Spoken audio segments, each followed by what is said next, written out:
Марсель Сәлімжановның туған күнінде театр ел сайын гүрләп тұра. Бүгін берді 2 зор вақиға. Премия тапшыру һәм премьераны тамаша қылу. Бұл инде күркәм ғадәткә әйләнде. Марсель Сәлімжанов исемендәге премия 2014 елдан ғамәлдә. Ул 2 елға бір тапқыр театр сәнгатын үстіруге зор өлеш керткән шәхесләргә яки ижад коллективына бирелә. 3 җиңүчене сайлыйлар. Аларга махсус приз, диплом һәм 200 мең сум күләмендә акчалы бүләк тапшырыла. Быелгы лауреатларны Татарстан рәисе каршындагы туган телләрне саклау комиссиясе рәисе Марат Әхмәтов игълан итте.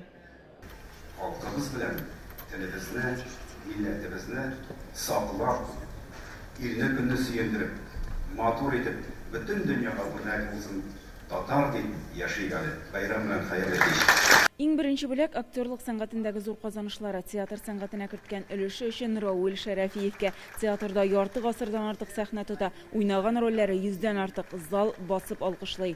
Бүләкләр алган бар инде, ләкин монысы тагында безнең җаныбызга якынрак бүләк, чөнки бу гаилә бүләге.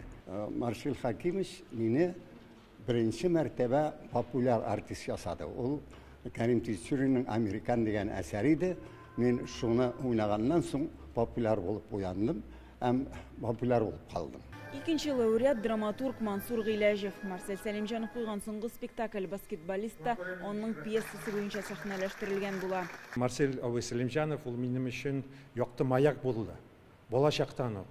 Мин аның җылысын, аның нурын, аның көчен тоеп һәм омтылып шул атмосферага, шул мөхиткә омтылып, шул маякны күреп яшәдем.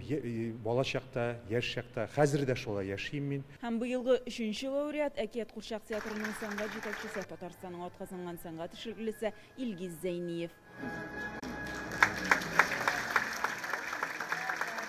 Марсель Сәлимҗанов театрга яңалык алып килүче легендар шәхес иде. Камал театрында ул 4 елга якын иҗат итә. Сәхнәгә 88 спектакль куя. Аның туган көнендә Камал сәхнәсендә премьера белән билгеләп үтәләр. Ркаил Зәйдулла әсәре буенча игезәк спектакле. Хан урамда йөргәндә үзенә бер тамчы су кебек охшаган кешене шагыйрьне күрә һәм алар бер көнгә урыннарын алмашалар. Монда кешенең бу дөньяга килүенең максаты сайлау хукукы, сәясәт һәм сәнгать, мәхәббәт һәм матурлык кебек төшенчәләр турында уйланулар. Гөлназ Сайфетдинова, Ләйсән Саитова, Яңа гасыр каналы.